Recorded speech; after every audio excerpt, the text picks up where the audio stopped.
ప్రియులరా, ఈరోజు వర్తమానానికి ఇచ్చినటువంటి నామకరణ డూ యూ హ్యావ్ దిస్? నీలో ఇది ఉందా? గతించినటువంటి సంచికలో లేక వర్తమానంలో బైబిల్లో నీతిమంతుడు పరిశుద్ధుడు అని చదువుతుంటాం. మనం ఎలా మన పాపముల నుండి తన పవిత్రమైనటువంటి రక్తములో కడగబడి ఉచితముగా విశ్వాసము ద్వారా కృపచేత నీతిమంతులుగా తీర్చబడ్డాము అన్నది గతించినటువంటి వర్తమానంలో నేను చెప్పడం జరిగింది. నీతిమంతులుగా తీర్చబడినటువంటి మనము ఆయన నీతిని, ఆయన నియమావళిని అనుసరించి జీవించడానికి పిలువబడ్డాము. కాబట్టి ఈ భయంకరమైనటువంటి లోకములో ఆయన నీతిని అనుసరించి జీవించి ప్రవర్తించే వారిని యథార్థవంతులు అని పిలుస్తారు. యథార్థవంతులు ఎవరు, నీతిమంతులు ఎవరు అన్నది గతించినటువంటి వర్తమానంలో వివరించడం జరిగింది. ఈరోజు పరలోక రాజ్య వారసులు ఎవరు అన్న అంశాన్ని మనం ధ్యానిస్తున్నాం. అందరూ కాదండి, కొందరు మాత్రమే పరలోకానికి ప్రవేశిస్తారు. పిలువబడిన వారు అనేకులు, ఏర్పరచబడిన వారు కొందరే. ఈరోజు ఆ పరలోక రాజ్యములోనికి వెళ్ళే పరిస్థితి నీలో ఉన్నదా అన్నది ఇట్టే నీవే పరిశీలన చేసుకునే వర్తమానాన్ని నేను మాట్లాడబోతున్నాను. ప్రియులారా, నీతిమంతులుగా తీర్చబడినటువంటి మనం ఎలా పడితే అలా బ్రతకడానికి, మనకు నచ్చినట్టుగా, మనకు తోచినట్టుగా, మనకు అనుకూలంగా ఉన్నట్లుగా బ్రతకడానికి ఎంత మాత్రము కూడా అవకాశం లేదు, దేవుడు అనుమతించడు. మరి ఆత్మ విషయమై దీనంగా బ్రతికినటువంటి వారు, ఆత్మ విషయములో దేవుని ఆజ్ఞానుసారంగా బ్రతికినటువంటి వారు, దేవుని చిత్తాన్ని నెరవేర్చినటువంటి వారు మాత్రమే పరలోక రాజ్యానికి వారసులవుతారు. Let me explain it one example. Government ఉద్యోగం నీకు వచ్చింది, సరే సంతోషం. గవర్నమెంట్ ఉద్యోగాల్లో కొన్ని నియమాలుంటాయి, కొన్ని కట్టుబాట్లుంటాయి, కొన్ని మరి సూత్రాలుంటాయి. వాటిని వారు తప్పకుండా అనుకరించాలి. 10 గంటలకేంది బ్రదర్, నా ఇష్టం వచ్చినప్పుడు పోతా, 12:30కు పోతా, నన్ను కూడా అడుగుతాడు. నేను గవర్నమెంట్ ఎంప్లాయీ అంటే కుదురుతుందా? ఫస్ట్ ఒక నోటీస్ ఇస్తారు, రెండోసారి వార్నింగ్ ఇస్తారు, మూడోసారి ఊస్ట్ చేస్తారు కదా. అంటే గవర్నమెంట్ ఎంప్లాయీగా అర్హతను సంపాదించిన తర్వాత నియమావళి ప్రకారము నువ్వు బ్రతకకపోతే, ఉద్యోగం నిర్వర్తించకపోతే నీ ఉద్యోగాన్ని కోల్పోయే ప్రమాదం ఉన్నది అన్నది మనం ఎరిగి ఉన్నాం కదా. ఒక పాట పాడాలన్నా, ఒక ఆట ఆడాలన్నా నియమాన్ని అనుసరించి అది సాగుతుంది. ఒక ఇద్దరి మధ్య అగ్రిమెంట్, ఒప్పందం కూడా కొన్ని షరతులను బట్టి, నిబంధనలను బట్టి అది ప్రవర్తిస్తుంది. ప్రియులారా, నీతిమంతునిగా తీర్చబడ్డావు కదా, నీ ఇష్టానుసారంగా బ్రతుకుతా, నా ఇష్టానుసారంగా బ్రతుకుతా, నన్నెవడండి అడిగేవాడు, నా బ్రతుకు నేను బ్రతుకుతా, నీకేమవుతుంది అని వాదించే వ్యక్తుల మధ్య, సమాజాల మధ్య మనం బ్రతుకుతుండగా దేవుడు పరలోక రాజ్యానికి వారసులు ఎవరు అన్నది తన వాక్యంలో రాయించాడు. ఆ వారసుల జాబితాలో, ఆ వరసలో ఆ గుణగణాలను కలిగి నీవు జీవిస్తున్నావా అన్నది ఈ వర్తమానపు వెలుగులో పరిశీలించుకునే కృప దేవుడు దయచేయునుగాక. పరలోక రాజ్యమని కేవలము మత్తయి సువార్తలోనే మాత్రమే మనం గమనిస్తాము. మత్తయి సువార్తలో 32 సార్లు పరలోక రాజ్యము అని ఆయన రాస్తున్నాడు. మిగిలినటువంటి 3 సువార్తల్లో, అందులో పాటు ఇంకా 7 నూతన నిబంధనలో ఉన్నటువంటి పుస్తకాలలో, అంటే 10 పుస్తకాలలో 68 సార్లు దేవుని రాజ్యము అంటున్నాడు. దేవుని రాజ్యమన్నా పరలోక రాజ్యమన్నా ఒకటే అన్నది ఈరోజు గమనించవలసిందిగా మనవి చేస్తున్నాను. ప్రియులారా, బాప్తిసమిచ్చి యోహాను ఈ లోకములో తన పరిచర్యను ఆయన ప్రారంభించినప్పుడు మత్తయి సువార్త 3వ అధ్యాయము 1వ వచనములో ఆయన మాట్లాడుతున్నటువంటి మాట ఏమిటంటే, పరలోక రాజ్యము సమీపించి ఉన్నది, పరలోక రాజ్యము సమీపించి ఉన్నది, మారు మనస్సు పొందుడని, మారు మనస్సు పొందుడని యూదయ అరణ్యములో ప్రకటించుచుండెను. అద్భుతాల గురించి మాట్లాడలేదు, స్వస్థతల గురించి మాట్లాడలేదు, ఆశీర్వాదం గురించి మాట్లాడలేదు, మరి ఆయన నీ ఎదుగుదల గురించి మాట్లాడలేదు, కానీ మారు మనస్సు గురించి ఆయన మాట్లాడాడు. దేవుని బిడ్డ, యేసు ప్రభు సువార్తను ప్రారంభించినటువంటి వేళ మత్తయి సువార్త 4వ అధ్యాయం 17వ వచనములో ఆయన మాట్లాడుతున్నటువంటి మాట ఏమిటంటే, పరలోక రాజ్యము సమీపించి ఉన్నది గనుక మారు మనస్సు పొందుడని చెప్పుచు ప్రకటింప మొదలు పెట్టెను. దేవుడు సువార్తను ఏ విధంగా ప్రారంభించాడంటే, పరలోక రాజ్యము సమీపించున్నది, మారు మనస్సు పొందమని ఆయన ప్రకటించాడు. దేవుని బిడ్డలారా, అపోస్తులందరూ కూడా 12 మంది అపోస్తులుడైనటువంటి పౌలు, భక్తులందరూ కూడా, ఆదిమ సంఘము కూడా మారు మనస్సు పొందమని, దేవుని రాజ్యము సమీపించి ఉన్నదని ముక్త కంఠముతో వారు ప్రకటించినట్టుగా దేవుని వాక్యములో అది గ్రంథస్థము చేయబడినది. దేవుని బిడ్డలారా, పాపాలను ఒప్పుకున్నటువంటి వ్యక్తి, మారు మనస్సు పొందినటువంటి వ్యక్తి మాత్రమే బాప్తీసము తీసుకోవాలి. కానీ పెళ్లికో మరొక దానికో వయసు మీద పడిపోతుందనో, నాన్న చెప్పాడనో, అమ్మ చెప్పిండనో, లేక నా స్నేహితుడో నా స్నేహితురాలో బాప్తీసం తీసుకుంటుందని నేను కూడా తీసుకుంటానన్నటువంటి వ్యక్తులు అనేక మంది తారసపడుతున్నటువంటి వేళ దేవుడు మరొకసారి సంఘానికి జ్ఞాపకం చేస్తున్న మాట, మారు మనస్సును కలిగిన తర్వాత, నీ పాపాల నిమిత్తమై నువ్వు పశ్చాత్తాపపడిన తర్వాత, నీవు చేసినటువంటి ఆ హీనమైన నీచమైనటువంటి కార్యాలను బట్టి యేసు శిలువ మరణాన్ని పొందవలసి వచ్చింది అన్న మాటలను జ్ఞాపకము చేసుకున్న తర్వాత, మరి నీవు పశ్చాత్తాపపడి మారు మనస్సు పొంది బాప్తీసము నమ్మి బాప్తీసాన్ని పొందినవాడు రక్షించబడతాడని దేవుని వాక్యం సెలవిస్తుంది. లేక నీతిమంతునిగా తీర్చబడతాడు, పరిశుద్ధుడిగా తీర్చబడతాడు. పరిశుద్ధుడిగా తీర్చబడినటువంటి నీవు, పరలోక పౌరునిగా తీర్చబడినటువంటి నీవు, పరలోక విలువలతో పరలోక రాజ్యాన్ని నీ మనస్సులో నీవు కలిగి ఈ లోకములో ప్రత్యేకించబడినటువంటి జనాంగంగా జీవించడానికి పిలువబడ్డావన్నది విస్మరించరానటువంటి ఒక నిత్య సత్యమైనది.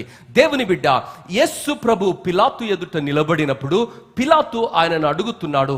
మరి యోహాను సువార్త 18వ అధ్యాయం 36, 37 వచనాల్లో గమనిస్తే, యేసు ప్రభువును పిలాతు ఒక ప్రశ్న అడిగితే యేసు ప్రభు ఈ 2 వచనాల్లో ఏమని జవాబమిస్తున్నాడు? యేసు నా రాజ్యము ఈ లోక సంబంధమైనది కాదు. ఈ రోజు విచిత్రం ఏంటో తెలుసా? క్రైస్తవులు రాజ్యాధికారం కొరకు పోరాటాలు చేస్తున్నారు. ఎంత వికృతమైనటువంటి పరిస్థితి, ఎంత అన్యాయమైనటువంటి పరిస్థితి, ఎంత వాక్యానికి వ్యతిరేకమైనటువంటి పరిస్థితి, అసలు వాక్యమే తెలియనటువంటి అజ్ఞానములో ఈరోజు క్రైస్తత్వము కొనసాగుతుందని చెప్పటములో ఎలాంటి సందేహం లేదు. యేసు ప్రభు చెబుతున్నటువంటి మాట ఏమిటంటే, యేసు నా రాజ్యము ఈ లోక సంబంధమైనది కాదు, నా రాజ్యము ఈ లోక సంబంధమైనది అయితే నేను యూదులకు అప్పగింపబడకుండునట్లు నా సేవకులు పోరాడుదురు, గాని నా రాజ్యము సంబంధమైనది కాదని, ఇహ సంబంధమైనది కాదు. అందుకు పిలాతు నీవు రాజువా అని ఆయన అడగగా యేసు నీవన్నట్టు నేను రాజునే, సత్యమును గూర్చి సాక్ష్యమిచ్చుటకు నేను పుట్టి తిని ఇందు నిమిత్తమే ఈ లోకమునకు వచ్చి తిని, సత్య సంబంధి అయిన ప్రతివాడు నా మాట వినుననెను. ప్రియులారా, యేసు ప్రభు ఎందుకు పుట్టాడు, ఏం చేయబోతున్నాడు, ఎందుకొరకు ఆయన జీవితాన్ని సాగిస్తున్నాడని స్పష్టమైన అవగాహనతో దేవుడు మాట్లాడుతున్నాడు. దేవుని బిడ్డ, నీవు నీతిమంతునిగా తీర్చబడ్డావు, పరిశుద్ధునిగా తీర్చబడ్డావు. దేవుని రాజ్యాన్ని, నీతిని వెతకడానికి దేవుడు నిన్ను పిలిచాడు. యేసు ప్రభు దగ్గరికి ఆయన శిష్యులు వచ్చి యేసు ప్రభువును అడుగుతున్నటువంటి వేళ యేసు ప్రభు పలికినటువంటి మాట ఏమిటంటే, మరి వారికి నేర్పినటువంటి ప్రార్థన ఏమిటంటే, మత్తయి సువార్త 6వ అధ్యాయంలో మనం గమనించినట్లయితే 10వ వచనములో, పరలోకమందున్న మా తండ్రి నీ నామము పరిశుద్ధపరచబడును గాక. నీ నామము పరిశుద్ధపరచబడును గాక. నీ రాజ్యము వచ్చుగాక. నీ రాజ్యము వచ్చును గాక. నీ చిత్తము పరలోకమందు నెరవేరుచున్నట్లు భూమి అందును నెరవేరును గాక. ప్రియులారా, యేసు ప్రభు అనే శిష్యులకు నేర్పినటువంటి ప్రార్థన ఏమిటంటే పరలోక విలువలతో బ్రతకాలని, పరలోక రాజ్య పౌరులుగా బ్రతకాలని, ప్రతి నిత్యము నీ హృదయములో ఆయన చిత్తాన్ని నమస్కరించి ఆయన ఆలోచన విధానముతో నీవు బ్రతకాలని, పరలోకానికి కలిగినటువంటి ఆ పవిత్రమైనటువంటి ఉద్దేశాలతో నీవు బ్రతకాలి అని దేవుడు నేర్పించాడు.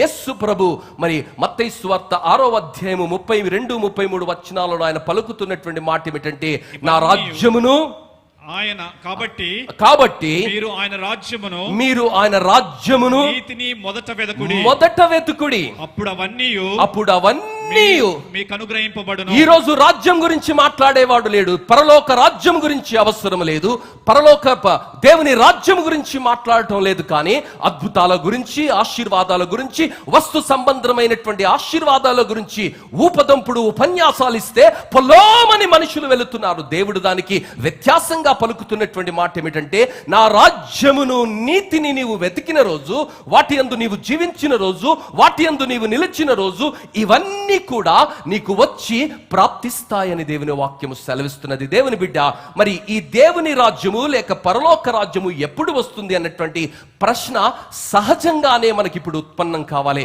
ఇలాంటి ప్రశ్న ఇప్పుడు మనకు ఉత్పన్నం కావడం మాత్రమే కాదండి. దేవుని వాక్యములో లూకా సువార్త 17వ అధ్యాయంలో మనం గమనిస్తే 20-21 వచనాలలో యేసు ప్రభు దగ్గరికి ఆనాటి మతనాయకులు, ఆనాడు మరి ధర్మప్రతులను లిఖించినటువంటి శాస్త్రులు, పరిసయ్యులు, ధర్మోపదేశకులు ఆయన దగ్గరికి వచ్చి ఆయన అడుగుతున్నటువంటి మాట ఏమిటంటే, దేవుని రాజ్యము ఎప్పుడు వచ్చునని ఆయన అడిగినప్పుడు, ఆ పరిసయ్యులు ఆయనను అడిగినప్పుడు ఆయన దేవుని రాజ్యము ప్రత్యక్షముగా రాదండి. దేవుని రాజ్యము ప్రత్యక్షముగా రాదు. ఎందుకనగా ఇదిగో దేవుని రాజ్యము మీ మధ్యనే ఉన్నది గనుక ఇదిగో ఇక్కడనని అదిగో అక్కడనని చెప్ప వీలు పడదని వారికి ఉత్తరం ఇచ్చెను. ప్రియులారా, యేసు ప్రభు ఎంతో స్పష్టంగా పలుకుతున్నటువంటి మాట ఏమిటంటే, దేవుని రాజ్యము ప్రత్యక్షంగా రాదు అంటే భూమిపైన ఉన్నటువంటి రాజ్యాన్ని నిర్మూలన చేసి ఆయన రాజ్యము స్థాపించబడడం కాదు. కానీ ఆ భూమిపైన ఉన్నటువంటి రాజ్యములో ఆయనను నమ్మినటువంటి వారి జీవితాలలో, పరిశుద్ధులుగా మార్చబడినటువంటి జీవితాలలో, నీతిమంతులుగా తీర్చబడినటువంటి వారి జీవితాలలో, మరి యథార్థంగా ప్రవర్తిస్తున్న వారి జీవితాలలో, వారి హృదయములో దేవుని రాజ్యము తన ఆత్మచేత లిఖించబడి దేవుని యొక్క ఆలోచన విధానముతో శాంతి, సమాధానము, నెమ్మదితో పరిస్థితులకు అతీతంగా వారు జీవిస్తారు అన్నది దేవుడిచ్చే సమాధానమైనది. దేవుని రాజ్యం అంటే ఎక్కడికో వెళ్ళాలి, ఏదో స్థలాన్ని దర్శించాలి, తీర్థయాత్రలకు, పుణ్యక్షేత్రాలకు అన్నటువంటి ఆత్మీయ జ్ఞానములో మనుషులు బ్రతుకుతున్న క్రైస్తత్వములో ఈరోజు దేవుడు ఈ ఆలోచన నీకు తట్టి లేపుతున్నాడు. ఈరోజు నీ హృదయములో దేవుని రాజ్యాన్ని నీవు కలిగి ఉంటే శాంతిని, సమాధానాన్ని, నెమ్మదిని నీ జీవితములో నీవు కలిగి ఉంటావన్నది దేవుని వాక్యము సెలవిస్తుంది. ప్రియులారా, ఈ మధ్య కాలములోనే మరి సునీత విలియమ్స్ గారు దాదాపుగా 9 మాసాలు ఆమె అంతరిక్షములో గడిపిన తర్వాత వ్యోమగాములు తిరిగి భూమిపైకి రావటం జరిగింది. అంతరిక్షంలో అంటే ఎంతో పెద్ద దూరం ఏం కాదండి, దాదాపుగా 200 నుంచి 400 మైళ్ళ దూరంలో అంతరిక్ష కేంద్రం ఏర్పాటు చేయబడింది. అంతరిక్ష కేంద్రములోనికి వెళ్ళినటువంటి వ్యోమగాములు వారు తిరిగి భూమిపైకి లేక వారు రావటం జరిగింది. వారు ఆ అంతరిక్షంలోనికి వెళ్ళక మునుపు ఆ అంతరిక్షములో ఉండేటువంటి పరిస్థితులు ఎలా ఉంటాయో మచ్చుగా వారికి చూపించడానికి, ఆ పరిస్థితులకు వారు అలవడడానికి మరి ఆ అంతరిక్ష కేంద్రములో వ్యోమగాములు మరి ఆ పరిస్థితులను అలవాటు చేసుకోవడానికి కృత్రిమంగా 0 గ్రావిటీ ఛాంబర్స్ను తయారు చేస్తారు. ఆ 0 గ్రావిటీ ఛాంబర్స్లో వారు అంతరిక్షములో ఉండే పరిస్థితులకు అనుకూలంగా వారి యొక్క శరీరాలను, పరిస్థితులను వాళ్ళు అలవరుచుకుంటారు. దేవుని బిడ్డ, ఈరోజు పరలోకంలో ఏముందండి? పరలోకములో శాంతి ఉన్నది, పరలోకములో సమాధానం ఉన్నది, పరలోకములో పాపము లేని స్థితి ఉన్నది, పరలోకములో పరిశుద్ధత ఉన్నది, పరలోకములో దేవుని నీతి ఉన్నది, పరలోకమంతా దేవుని నామ సంకీర్తన జరుగుతుంది, పరలోకములో దేవుని సన్నిధి ఉన్నది, పరలోకమంతా కూడా దేవుని చుట్టూయే పరిభ్రమిస్తున్నది. దేవుడు తప్ప పరలోకములో మరొకటి ఏమీ లేదండి. ఈరోజు నా జీవితాలలో కూడా క్రైస్తవులుగా, నీతిమంతులుగా ప్రతిరోజు ఆ పరిశుద్ధమైనటువంటి జీవితాన్ని, పరలోక విలువలతో కూడినటువంటి జీవితాన్ని జీవించడానికి దేవుడు మనల్ని ఈ లోకంలో ఏర్పరచుకున్నాడు. ఈ సత్యాన్ని ఎవరైతే గుర్తిస్తారో, ఎవరైతే అడుగులు వేస్తారో, వారి జీవితాలు మరొక స్థాయిలో ఉంటాయి. When your spirit is at peace, it can face any storm. పరలోక రాజ్య విలువలు నీ హృదయంలో ఉంటే ఏ పరిస్థితినైనా, ఏ తుఫానునైనా, ఏ ఉప్పెననైనా, ఏ ప్రమాదాన్నైనా, ఏ అకస్మాత్తిక పరిస్థితులనైనా నువ్వు ఎదుర్కొని నిశ్చలంగా, నిబ్బరంగా, ధైర్యంగా ఆయన కొరకు బ్రతకగలుగుతావు. దేవుని బిడ్డ, యేసు ప్రభు మత్తయి సువార్త 5వ అధ్యాయము 3 నుండి 10 వచనాలలో 8 ధన్యతల గురించి ఆయన మాట్లాడతాడు. మొట్టమొదటి ధన్యత ఏమిటంటే, ఆత్మ విషయమై దీనులైన వారు ధన్యులు, పరలోక రాజ్యము వారిది. పరలోక రాజ్యమే మొట్టమొదటి ధన్యత. ఎవరు పరలోక రాజ్యానికి వారసులవుతారన్నది ఆయన జ్ఞాపకం చేస్తున్నాడు. 8వ ధన్యతను మనం గమనించినట్లయితే అదే విషయాన్ని ఆయన పునరుద్ఘాటిస్తున్నాడు. నీతి నిమిత్తము హింసించబడువారు ధన్యులు, పరలోక రాజ్యము వారిది. అభిమానహీన జనధాన్యం యతస్తే స్వర్గీయ రాజ్యం అధికారశస్తి. ఆత్మ విషయమై దీనులైన వారు ధన్యులు, పరలోక రాజ్యము వారిది. ఇప్పుడు నేను చదివినటువంటి లేఖన భాగం బైబిల్లోనిదే. ఇదే మత్తయి సువార్త 5వ అధ్యాయము 3వ వచనాన్ని నేను సంస్కృతంలో చదివాను. సంస్కృతమైనటువంటి బైబిల్ సొసైటీ ఆఫ్ ఇండియా వారు అచ్చువేస్తున్నారు. సంస్కృతంలో ఉన్నటువంటి బైబిల్ను మరి మొట్టమొదటిసారిగా బైబిల్ను సంస్కృతంలోనికి విలియం కేరీ గారు 1808 సంవత్సరంలో నూతన నిబంధన, 1818 సంవత్సరంలో మరి పాత నిబంధనను ఆయన తర్జుమా చేశారు. ప్రియులారా, దాదాపుగా 200 సంవత్సరాల క్రితమే సంస్కృతంలోనికి బైబిల్ తర్జుమా చేయబడింది. ఆ సంస్కృతం బైబిల్లో నుండి మరి ఆత్మ విషయమై దీనులైన వారు ధన్యులు, పరలోక రాజ్యము వారిది. మరి నీతి నిమిత్తమై హింసించబడు వారు ధన్యులు, పరలోక రాజ్యము వారిదని దేవుని వాక్యంలో చూస్తున్నాం. ధర్మ కారణాత్ తడీత మానజ ధన్య యస్మత్ స్వర్గీయ రాజ్య తేష మధోకర విదిత్యే. ఇది సంస్కృతం. ప్రియులారా, మరి దేవుని వాక్యం ఏమని సెలవిస్తుందంటే, పరలోక రాజ్యములో ఆనందం ఉంటుంది, పరలోక రాజ్యములో సంతోషం ఉంటుంది, పరలోక రాజ్యములో దేవుని సన్నిధి ఉంటుంది. ఆ పరలోక రాజ్యపు విలువలతో మనం ఈ లోకంలో బ్రతకాలి. ప్రభువు చెప్పినటువంటి మరి ఆత్మ విషయమై దీనులైన వారు ఎవరు, వారి లక్షణాలు ఏమిటి, వారిని ఎలా గుర్తించాలి? ప్రియులారా, ప్రతి క్రైస్తవునిలో కూడా ఈ లక్షణాలు ఉండాలి, ప్రతి విశ్వాసిలో ఈ లక్షణాలు ఉండాలి. ఈ లక్షణాలు లేకపోతే ఆయన తప్పకుండా ప్రమాదకరమైన స్థితిలో ఉన్నాడు. ఆయన తప్పకుండా take it for granted he is not going to heaven. He will be going to some other place which is not designed for him. దేవుని బిడ్డ, దేవుని వాక్యం ఏమని సెలవిస్తుందంటే, ఆత్మ విషయమై దీనులైన వారు ధన్యులు, వారు పరలోక రాజ్యాన్ని స్వతంత్రించుకుంటారు. ప్రియులారా, మనిషి శరీరములో 3 భాగాలు ఉన్నాయి. మొట్టమొదటిది శరీరం, రెండవది ప్రాణం, మూడవది ఆత్మ. శరీరము మాత్రమే మనకు కనిపిస్తుందండి. కళ్ళకు కనిపించేది శరీరం మాత్రమే, కనిపించనిది ఆత్మ, ప్రాణం. ఎప్పుడైతే దేవుడు నేలమట్టిలో నుండి నరుని చేశాడో, వాడి నాసిక రంధ్రములలో నుండి జీవ వాయువును ఊదగా వాడు జీవాత్మగా మార్చబడ్డాడు. అప్పుడు ప్రాణం వానిలో ప్రవేశించింది. ఆ మట్టి బొమ్మ పలకటం ప్రారంభించింది, నడవటం ప్రారంభించింది, అనేకమైన కార్యక్రమాలు చేయటం ప్రారంభించింది. ప్రియులారా, ఎప్పుడైతే ఆత్మ మన నుండి వేరు చేయబడుతుందో అప్పుడు మన శరీరములో ఉన్నటువంటి ప్రాణం వెళ్ళిపోతుంది. ఆ తర్వాత ముగత జీవులుగా మనం పడి ఉంటాం. మరి ఆ మట్టి నుండి చేయబడినటువంటి ఆ శరీరము తిరిగి మట్టికి వెళుతుంది. అంటే ఆత్మనే మనకు గుర్తింపునిచ్చేది, ఆత్మనే మనకు పలికించేది, ఆత్మనే మన జీవన శైలిని నిర్ధారణ చేసింది. ఆత్మ ఉంటేనే ప్రాణం ఉంటుంది, అప్పుడే శరీరం పనిచేస్తుంది. ఆత్మయే నీ ప్రవర్తనను, జీవితమును, నడవడిని, ఆలోచనను అది ప్రభావితం చేస్తుంది. దేవుడు మనిషిని తన స్వరూపమందు తన పోలికలో సృష్టించి తన జీవవాయువును ఊదగా వాడు జీవాత్మ అయ్యాడు. మరి ఆ మనిషిని వంచడానికి దేవుని సన్నిధిలో ఉన్నటువంటి స్పిరిట్ బీయింగ్స్, ఆత్మ రూపులైనటువంటి దేవదూతలు దేవుని యొక్క ఆలోచనకు వ్యతిరేకమైనటువంటి భిన్నమైనటువంటి ఆలోచనను కలిగిన కారణాన్ని బట్టి, గర్వించిన కారణాన్ని బట్టి దేవుడు వాని యొక్క సహచరులను త్రోసివేసినటువంటి లూసిఫర్, మరి సాతానుడు, వాడు నయవంచనతో మరి అవ్వను వచ్చి మోసపరిచాడు. మోసపరిచిన కారణాన్ని బట్టి దేవుని స్వరూపమందు దేవుని పోలిక చొప్పున చేయబడినటువంటి ఈ మానవుడు పరిశుద్ధుడైనటువంటి, నీతిమంతుడైనటువంటి ఆ దేవుని సన్నిధిలో నుండి దూరం చేయబడ్డాడు. ఆయన మరణ స్థితిలోనికి వెళ్ళాడు. ఆ మరణ స్థితిలోనికి వెళ్ళిన ఆ మనిషిని తిరిగి రక్షించడానికి, తన ఆత్మను తిరిగి లేవనెత్తడానికి, తిరిగి ఆయనను పరలోక రాజ్యములో ప్రతిష్ఠించడానికి యేసుక్రీస్తు ఈ లోకంలోనికి వచ్చాడు.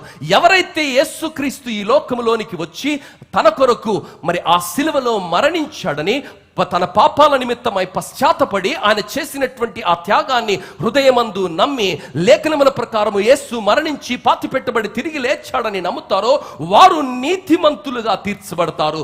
వారు నూతన సృష్టిగా మార్చబడతారు. నూతన సృష్టి అంటే హైటు పెరగదండి, బరువు తగ్గదండి, రంగు మారదండి, రూపం మారదండి, అదేది కాదండి. నూతన సృష్టి అంటే హృదయ పరివర్తన చెందుతుంది, హృదయములో మార్పు చెందుతుంది. ఏ హృదయమైతే మార్పును చెందుతుందో ఆ హృదయములోనికి, ఏ హృదయమైతే దేవుని సన్నిధిలో నుండి దూరం అయిపోయిందో, ఏ హృదయమైతే దేవుని సన్నిధిలో నుండి నాశన స్థితిలోనికి వెళ్ళిందో, ఆ నాశన స్థితిలో ఉన్నటువంటి ఆత్మను రక్షించినటువంటి దేవుడు, తన స్వరూప్యములోనికి ఆ నూతన సృష్టిగా మలిచినటువంటి దేవుడు తన ఆత్మ ద్వారా తన ఆలోచనను, తన యొక్క నియమావళిని ఆ హృదయములో ఆయన కుమ్మరించి ఆయన విధానములో నడవడానికి అది మనల్ని ప్రోత్సహిస్తుంది. దేవుని బిడ్డ, దేవుని వాక్యము సెలవిచ్చిన మాటలను మనం గమనించినట్లయితే, మరి he who accepts Christ revives his spirit. Yesu ప్రభువును అంగీకరించిన ప్రతి బిడ్డ మరి ఆత్మలో ఉజ్జీవాగ్నిని అది పొందుకుంటుంది. ఉదాహరణకు యేసు ప్రభువును మరి మనం గమనించినట్లయితే మత్తయి సువార్త 3వ అధ్యాయము 11వ వచనంలో, మత్తయి సువార్త 3వ అధ్యాయము, మారు మనసు నిమిత్తము నేను నీళ్ళలో మీకు బాప్తిసం ఇచ్చుచున్నాను, అయితే నా వెనక వచ్చుచున్నవాడు నాకంటే శక్తిమంతుడు, ఆయన చెప్పులు మోయుటకైనను నేను పాత్రను కాను, ఆయన పరిశుద్ధాత్మలోను అగ్నితోను మీకు బాప్తిసం ఇచ్చును. ప్రియులారా, పరిశుద్ధాత్మతోను అగ్నితోను దేవుడు బాప్తిసం ఇచ్చాడు. మరి నీటి బాప్తిసము తర్వాత యేసు ప్రభు అరణ్యంలోనికి కొనిపోబడకమునపు పరిశుద్ధాత్ముడు ఆయన నడిపించాడు. దేవుని బిడ్డ, ఈరోజు ఆ యేసును నీవు నేను అనుకరిస్తున్నాం కదా.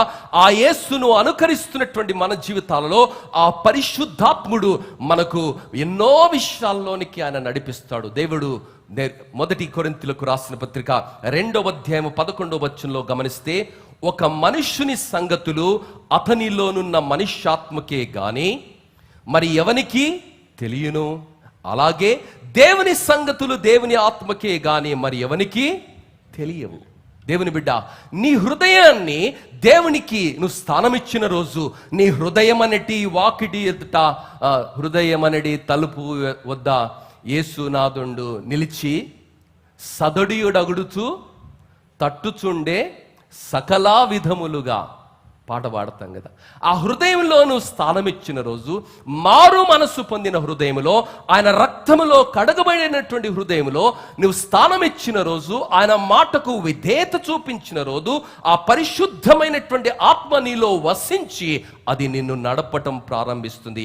ఆ పరిశుద్ధమైనటువంటి ఆత్మ నువ్వు ఏం చేయాలో ఏం చేయకూడదు అన్నది ప్రతిదీ చాలా స్పష్టంగా నీకు బోధిస్తుంది.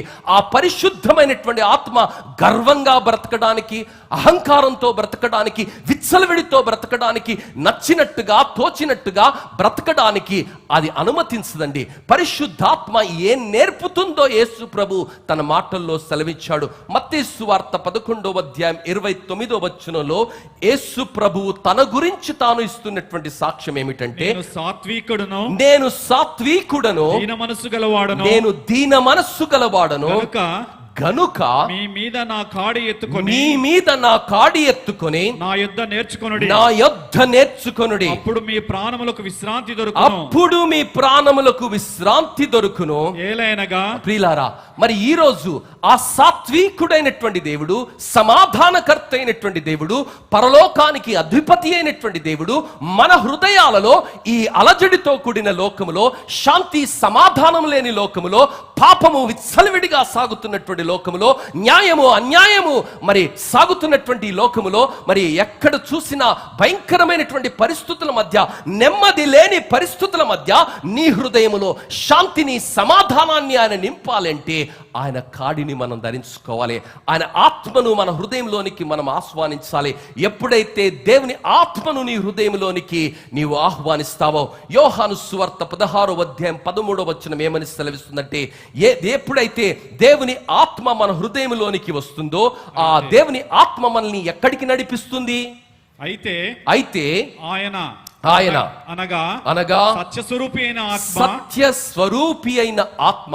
ఆ ఆత్మకు ఒక పేరుందండి. ఆ ఆత్మ ఎలాంటిది? సత్యమైనటువంటి ఆత్మ, నిత్యమైనటువంటి ఆత్మ, పరలోకమందున్నటువంటి దేవుని ఆత్మ నీ జీవితంలోనికి ప్రవేశించినప్పుడు, నూతన పరచబడిన నీ జీవితంలో, మారు మనసు పొందిన నీ జీవితంలో, మరి పశ్చాత్తాపబడిన నీ జీవితంలో, నీ హృదయంలోనికి ఆత్మను నీవు అనుమతించినటువంటి వేళ ఆ ఆత్మ నిన్ను సర్వ సత్యములోనికి నడిపిస్తుందండి. అది హావభావాలలోనికి కానీ, తాత్కాలిక భావ ఉద్రేకాలలోనికి నడిపించదు, కానీ సత్యములోనికి అది నడిపిస్తుంది. ఈరోజు ఆత్మను నీవు కలిగి ఉన్నావా? లేనట్లయితే దేవుని వాక్యము సెలవిస్తున్నది. లూకా సువార్త 11వ అధ్యాయం 13వ వచనంలో యేసు ప్రభు వాగ్దానము చేసినటువంటి మాట ఏమిటంటే, లూకా సువార్త 11:13లో దేవుని పరలోకమందున్న మీ తండ్రి తన్ను అడుగువారికి పరిశుద్ధాత్మను ఎంతో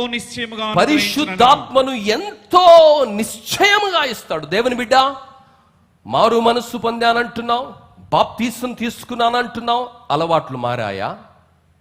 జీవితం మారిందా? పరిస్థితి మారిందా? వీడు బాప్తీసం తీసుకున్నాడు కదా, వీడి జీవితంలో ఏం పరివర్తన కనిపించటం లేదని మనుషులు అంటున్నారా? వీడు క్రైస్తవుడు, నాయకుడు, బోధకుడు అంటున్నాడు కదా, వీని జీవితం ఏంటండి ఇంత అసహ్యంగా ఉంది అంటే నీ జీవితంలో పరిశుద్ధాత్మ లేదన్నా. అక్క, నీ జీవితంలో పరిశుద్ధాత్మ లేదు. అది చాలా ప్రస్ఫుటమైనటువంటి ఆధారము ప్రపంచానికి నీకు నీవుగా ఇస్తున్నావు. దేవుడు అంటున్నాడు, నీ జీవితాన్ని మార్చడానికి, నిన్ను సర్వ సత్యములోనికి నడిపించడానికి, తన ఆలోచనతో, పరలోక విలువలతో నిన్ను నీతిమంతునిగా నిలబెట్టడానికి పరిశుద్ధాత్మను దేవుడు వాగ్దానం చేశాడు. ఆ వాగ్దానాన్ని అడిగిన ప్రతి ఒక్కరికి కొలత లేకుండా ఇస్తారన్నాడు. జిహెచ్ఎంసి వాడు వాటర్ను కూడా కొలతతోటి ఇస్తాడు మనకు. ఎలక్ట్రిసిటీ డిపార్ట్మెంట్, ట్రాన్స్కో వాళ్ళు ఎలక్ట్రిసిటీని కూడా యూనిట్స్లో కొలుస్తాడండి. అన్నిటికీ కొలత ఉందండి. ప్రియులారా, కొలత లేకుండా నీకు నాకు మన హృదయాలలో పరలోకమందున్నటువంటి ఆ తండ్రి, ఆ పరిశుద్ధమైనటువంటి ఆత్మను, పరలోకాన్ని ప్రతినిత్యము మన హృదయంలో ఉంచే ఆత్మను, దేవుని సన్నిధిని మన హృదయంలో ఉంచే ఆత్మను, దేవుని కృపను మనలో ఉంచే ఆత్మను ఆయన కుమ్మరిస్తానని వాగ్దానం చేస్తున్నాడు. దేవుని బిడ్డ, లేదండి పరిశుద్ధాత్మ అంటే ఇంకెవరిదో అన్నటువంటి భ్రమలో ఉన్నావా? దేవుని బిడ్డ, దేవుని వాక్యం ఏమని సెలవిస్తుందంటే, మరి రోమిలకు రాసిన పత్రిక 8వ అధ్యాయం 9వ వచనంలో, దేవుని ఆత్మ లేనివాడు ఆయన వాడు కాదు. It is very clear. దేవుని ఆత్మ మీలో నివసించి ఉన్న ఎడల, దేవుని ఆత్మ మీలో నివసించి ఉన్న ఎడల మీరు ఆత్మ స్వభావం గలవారే గాని శరీర స్వభావం గలవారు కారు. ఎవడైనను క్రీస్తు ఆత్మ లేని వాడైతే, ఈ మాట చాలా జాగ్రత్తగా గమనించాలి సంఘమా. ఎవడైనను క్రీస్తు ఆత్మ లేని వాడైతే వాడాయన వాడు కాడు.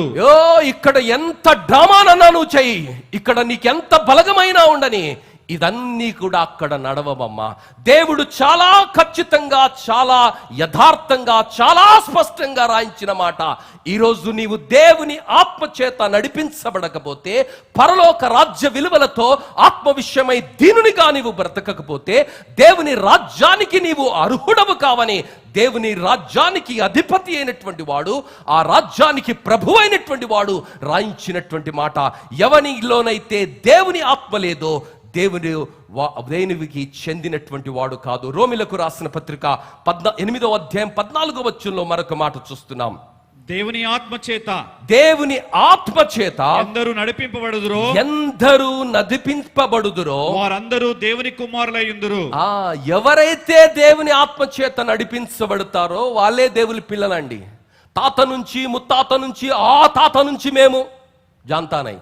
దేవుని ఆత్మ నీలో ఉంటే, దేవుని ఆత్మ చేత నీవు నడిపించబడితేనే దేవుని బిడ్డగా దేవుడు నిన్ను గుర్తిస్తాడు. పరలోకానికి పౌరునిగా దేవుడు నిన్ను అనుమతిస్తాడు. ప్రభువా ప్రభువా అని పిలిచే ఎవడు కూడా పరలోకానికి వెళ్ళడమ్మా. పరలోకానికి వెళ్ళాలంటే పరలోకమందున్నటువంటి ఆ తండ్రి చిత్తాన్ని నెరవేర్చిన వాడు మాత్రమే పరలోకానికి అర్హుడు. ఎవరైతే పరిశుద్ధపరచబడతారో, ఎవరైతే ప్రభు ఆత్మచేత నింపబడతారో, ఎవరిలోనైతే ప్రభు ఆత్మ ఉంటుందో ఆ వారు ఆత్మ విషయమై దీనులుగా ఉంటారు. దేవుని బిడ్డ, మరి ఆత్మ విషయముగా దీనులుగా ఉండే వారిలో ఉన్నటువంటి మొట్టమొదటి లక్షణం ఏమిటంటే, వారి ఆత్మీయ దౌర్భాగ్య స్థితిని వారు గమనిస్తూ ఉంటారు. ప్రియులారా, their life is centered around Jesus Christ. Their life is centered about God. వారు దే విషయమై కూడా ఉప్పొంగేవారు కాదు, పొంగేవారు కాదు. ప్రియులారా, వారు ఏంటి అన్నది సుస్పష్టంగా వారు మరి ఎరిగి ఉన్నటువంటి వ్యక్తులు. They are not boastful. డంబంగా ప్రవర్తించేవారు కాదు. ఈరోజు క్రైస్తవ సంఘాలు ఎలా మార్చబడ్డాయి అంటే చాలా విచారం, చాలా బాధాకరం అండి. అభినందన వేదికలుగా మార్చబడ్డాయి క్రైస్తవ సంఘాలు. తలాంతులు గుర్తించే కేంద్రాలుగా మార్చబడ్డాయి క్రైస్తవ సంఘాలు. దేవుని బిడ్డ, ఈరోజు ఈ తంతు లోకములో ఉన్నటువంటి ఏ మతాచారంలో కూడా కనిపించదండి. వాడు లోకంలో ఎంత గొప్పవాడైనా, ఎంత ధనికుడైనా, ఎంత ప్రభావవంతమైనటువంటి వ్యక్తి అయినా, వాడు ఆరాధిస్తున్నటువంటి స్థలంలోనికి వెళ్ళినప్పుడు ఒక సామాన్యమైనటువంటి ప్రజగానే ఉంటాడు. కానీ ఆయనకు ప్రత్యేకమైనటువంటి గుర్తింపునిచ్చి శాలువాలు కప్పి దండలు వేసి సత్కారం చేసే కార్యక్రమం ప్రపంచంలో ఏ మతంలో కూడా జరగదండి. కానీ విచారం ఏమిటంటే, అజ్ఞానమైనటువంటి క్రైస్తత్వము ఈరోజు మనుషుల మనోనేత్రాలకు అంధకారాన్ని కల్పించి లోకాన్ని లో నుంచి ప్రత్యేకించబడినటువంటి మనల్ని మన జీవితాలలోనికి, సంఘాలలోనికి తిరిగి లోకాన్ని బార్ల గేట్లు తెరిచి ఆహ్వానిస్తున్నటువంటి పరిస్థితి. దేవుని బిడ్డ, దేవుని వాక్యము సెలవిస్తుంది, ఎవరిలోనైతే దేవుని ఆత్మ ఉంటుందో ఆ వ్యక్తులు దేవుని సన్నిధిలో ఎలా ప్రవర్తిస్తారంటే చాలా దీనంగా ప్రవర్తిస్తారు. వారి పరిస్థితిని వారు సంపూర్ణంగా ఎరిగి ప్రతి నిత్యము దేవుని స్తుతిస్తారు. పరలోకంలో ఏం జరుగుతుంది? సన్మానం జరుగుతుందా? పరలోకంలో ఏం జరుగుతుంది? పరలోకములో పరిశుద్ధమైన దూతలు ఒక్కరు ప్రతి నిత్యము దేవుణ్ణి పరిశుద్ధుడు పరిశుద్ధుడు పరిశుద్ధుడు అని ఆయనను కీర్తిస్తూ ఉంటారు.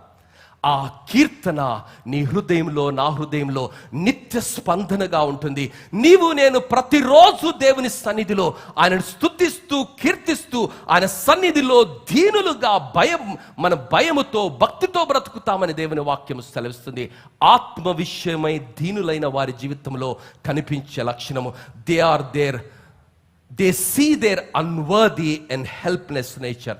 శాస్త్రులు పరిచయులకు ఈ విషయం అర్థం కావట్లేదు. శాస్త్రులు పరిచయులు ఎంతసేపు వారి యొక్క జ్ఞానం గురించి, వారి యొక్క తెలివితేటల గురించి, వారు సాధించినటువంటి విషయాల గురించి వారు మాట్లాడుతున్నారు. కానీ వారి నీతి క్రియలు కూడా దేవుని దృష్టిలో మురికి గుడ్డలన్న విషయాన్ని వారు గుర్తించలేకపోతున్నారు.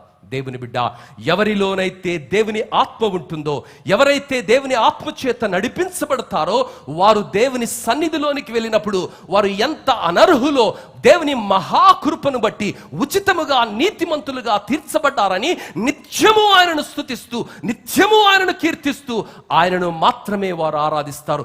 ఎక్కడ కూడా వారి గురించి వారు గొప్పగా, వారు సాధించిన విషయాల గురించి గొప్పగా చెప్పే పరిస్థితి కనిపించదు. ఏ వ్యక్తిలోనైతే ఆయన గురించి ఆయన గొప్పగా మాట్లాడే పరిస్థితి కనిపిస్తుందంటే ఆయనలో ఆత్మ విషయమైన దీనత్వము లేదు. దేవునికి ఇవ్వవలసినటువంటి ఘనత ఆయనకి ఇవ్వటం లేదు. ఆయన ప్రమాదకరమైనటువంటి పరిస్థితిలో ఉన్నాడన్న సంకేతాన్ని చెప్పకనే చెబుతున్నటువంటి వాస్తవం. దేవుని బిడ్డ, దేవుణ్ణి ఎరిగినటువంటి వ్యక్తులు, దేవుని మార్గములో నడిచినటువంటి వ్యక్తులు, వారు ఎప్పుడూ కూడా దేవుని యొక్క సన్నిధితో వారు నివసిస్తుంటారు. దావీదు మహారాజు జీవితాన్ని మనం గమనించినట్లయితే, దావీదు మహారాజు 40 సంవత్సరాల సుభిక్షమైనటువంటి పరిపాలన అందించినటువంటి ఒక ధీరోదత్తమైనటువంటి వ్యక్తి. ఆయన కీర్తనలు మనం గమనిస్తే ఆయన చెప్పే మాట ఏమిటంటే, అయ్యా నేను ఎంతటి వాడనయ్యా, రోజుకు 7 మార్లు దేవుని స్తుతించాడమ్మా. రాజుగారు రోజుకు 7 మార్లు స్తుతించారు. ఈరోజు మీటింగ్ వచ్చే టైం లేదు, గుడికి వచ్చే టైం కూడా లేదు. మనం బిజీ రాజులం కదా. మరి రాజుగారు రోజుకు 7 సార్లు దేవుని స్తుతించాడండి. ఎక్కడ కూడా అందులో అలసత్వం చూపించలేదు. ఆయన నీతి మార్గములో నన్ను నడిపించుమయ్యా, పరిశుద్ధమైనటువంటి మార్గములో నన్ను నడిపించయ్యా, నీ పరిశుద్ధాత్మను నాలో నుండి తీసివేయకయ్యా అని ప్రతిరోజు ఆయన ప్రార్థన చేశాడండి. ఎందుకంటే సహజంగానే నేను తప్పు చేసే అవకాశం ఉంది, సహజంగానే మట్టిలో నుండి తీయబడిన వాడను కాబట్టి మట్టి ఆశలు నన్ను ప్రభావితం చేయవచ్చు. కాబట్టి నీ ఆత్మ ద్వారా ప్రతిరోజు నీ చెయ్యి పట్టుకొని ఈ లోక యాత్రలో నీతిమంతునిగా, పరిశుద్ధునిగా తీర్చబడిన నేను నీ నీతికి సాక్ష్యంగా బ్రతకడానికి నన్ను నడిపించుమని ఆయన ప్రతిరోజు తన ప్రార్థనలో దేవుని వేడుకున్నాడు. దేవుని బిడ్డ, ఆత్మ కలిగిన వారి జీవితాలలో ఈ దీనత్వం కనిపిస్తుంది. ఆత్మ కలిగిన వారి జీవితాలలో మరి ఈ దీనత్వాన్ని మనం చూస్తాము. ప్రియులారా, రోమిలకు రాసిన పత్రిక 7వ అధ్యాయం 18 నుండి 21 వచనాల్లో మనం గమనిస్తే అక్కడ అపోస్తులుడైనటువంటి పౌలు పలుకుతున్నటువంటి మాట ఏమిటంటే, నా యందు అనగా నా శరీరమందు మంచిది ఏదియూ నివసింపదని నేను ఎరుగుదును, మేలైనది చేయవలనని కోరిక నాకు కలుగుచున్నది గాని దానిని చేయుట నాకు కలుగుటలేదు. నేను చేయగోరు మేలు చేయక చేయగోరని కీడు చేయుచున్నాను. నేను కోరని దానిని చేసిన ఎడల దానిని చేయునది నా యందు నివసించు పాపమే గాని ఇకనూ నేను కాదు. ప్రియులారా, ఈరోజు ఆ స్పష్టమైన అవగాహనతో నీవు బ్రతుకుతున్నావా? ప్రభువా, నాకు చేత కాదయ్యా మంచి చేయడం, నాకు సహజంగానే నీతిగా బ్రతకడం నాకు చేత కాదయ్యా, పరిశుద్ధంగా జీవించడం నాకు చేత కాదయ్యా, నీ కృపను నీవు నాకు దయచేయ్యా. పాపములో నుండి నన్ను వెతికి పరిశుద్ధపరిచి నీతిమంతునిగా తీర్చావు. కానీ ఈ లోకములో పాపము నన్ను ఆకర్షించినప్పుడు, లోకము నన్ను ఆకర్షించినప్పుడు, పరిస్థితుల ప్రభావానికి నేను లోనైనప్పుడు తిరిగి లోకములోనికి వెళ్ళే ప్రమాదం ఉన్నది. కాబట్టి దయచేసి నీ ఆత్మ ద్వారా నన్ను బలపరిచి నన్ను లాగు ప్రభువా, నీ కొరకు నన్ను నిలుపుమనే ప్రార్థన ఎవరైతే ఆత్మ విషయమై దీనులుగా ఉంటారో నిరంతరము చేస్తారు. దేవుని బిడ్డ, it is very very possible that you will fall when you don't have this kind of understanding. ఆత్మ విషయమై దీనంగా మనము బ్రతకకపోతే, ఆత్మ విషయములో మనము మరి యథార్థంగా లేకపోతే, మన పరిస్థితిని మనము యథార్థంగా చూసుకోలేకపోతే, మన గురించి మనము గొప్పగా అనుకున్నటువంటి వేళ పడిపోయే ప్రమాదము సింహము వలె మన పక్కనే పొంచి ఉన్నదన్నది విశ్వాసిగా నీవు నేను గుర్తించాలి. 2వ లక్షణం ఏమిటంటే, మరి ఆత్మ విషయమై దీనులైన వారు దేవుని పైననే ఆధారపడతారు. దేనిపైన ఆధారపడరు వాళ్ళు. ప్రియులారా, వారు తమ శక్తి పైన ఆధారపడరు, తమ బలము పైన ఆధారపడరు, తమ బలగం పైన, ధనము పైన, హోదా పైన, చదువు పైన, అనుభవం పైన, పరిచయాల పైన, ఇలా దేనిపైన వారు ఆధారపడరండి. జీవితంలో ఎదురయ్యే పరిస్థితికైనా దేవునిపైనే వారు ఆధారపడతారు. వారి జీవితంలో జరిగిందైనా, జరుగుతున్నదైనా, జరగబోయేదైనా అంతా ఆయన చిత్తమని వారు నమ్ముతారండి. ఈరోజు ఆత్మ విషయమై దీనులైనటువంటి వారు ఎవరిని నిందించరండి. ఏ పరిస్థితి కూడా వేరే పైన అపవాదాన్ని మోపనటువంటి దీన స్థితిని వారు కలిగి ఉంటారు. దేవుని బిడ్డ, దేవుని వాక్యం ఏమని సెలవిస్తుంది అంటే, 121వ కీర్తన 1వ వచనంలో మనం గమనిస్తే కీర్తనాకారుడు ఏమంటున్నాడంటే, కొండల తట్టు నా కన్నులెత్తుచున్నాను, నా కన్నులెత్తుచున్నాను, నాకు సహాయము ఎక్కడి నుండి నాకు వచ్చును? సహాయము ఎక్కడి నుండి వచ్చును? యెహోవా వలనే నాకు సహాయము కలుగును. యెహోవా వలననే నాకు సహాయము కలుగును. ఆయన భూమి ఆకాశములను సృజించిన వాడు, ఆయన భూమిని ఆకాశములను సృజించిన వాడు, ఆయన నీ పాదము త్రొట్టిల్లనియ్యడు, ఆయన నీ పాదములను త్రొట్టిల్లనియ్యడు, నిన్ను కాపాడువాడు కునుకడు. నిన్ను కాపాడువాడు కునుకడు. దేవుని బిడ్డ, ఎలాంటి సహాయాన్ని దేవుడిస్తాడో తెలుసా? మరి కీర్తనకారుడు అంటున్నాడు, భూమిని ఆకాశాన్ని సృష్టించిన వాడే నా పక్షంగా సహాయంగా ఉంటాడు. ఒక మాటలో చెప్పాలంటే పరలోకం ఇస్ బ్యాకింగ్ యు అప్.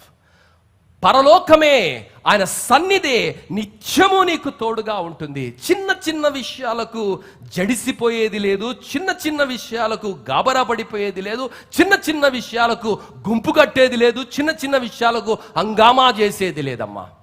దేవుని కలిగినటువంటి వారు వారి జీవితంలో జరిగిందైనా, జరుగుతున్నదైనా, జరగబోతున్నదైనా అది దేవుని నుండి అనుమతి తీసుకొని వారి జీవితాలలో మేలుగా, ఆశీర్వాదంగా వచ్చిందని నమ్మి దేవుణ్ణి స్తుతిస్తారు అన్నది దేవుని వాక్యము సెలవిస్తున్నది. 62వ కీర్తన మొదటి 2 వచనాల్లో మనం గమనిస్తే దేవుని వాక్యము ఈ విధముగా సెలవిస్తున్నది, నా ప్రాణము దేవుని నమ్ముకొని మౌనముగా ఉన్నది. నా ప్రాణము దేవుని నమ్ముకొని మౌనంగా ఉన్నది, ఆయన వలన నాకు రక్షణ కలుగును. హల్లెలూయా. ప్రియులారా, పగడాల ప్రవీణ్ కుమార్ గారి యొక్క భార్య శ్రీమతి జెస్సికా ప్రవీణ్ కే పగడాల ఇచ్చిన సాక్ష్యం విన్నారా? లోకంలో ఉన్నటువంటి మనుషులు వెర్రి కూతలు కూస్తున్నారండి లైవ్లో. పిచ్చి పిచ్చి మాటలు, వాక్యానికి వ్యతిరేకమైనటువంటి మాటలు. మేము క్రైస్తవులం అంటే గాజులు దొడుక్కున్నామా? సినిమా డైలాగులు. ఒకడేమో నేను ట్రంప్కు ఫోన్ చేసినాను అంటాడు.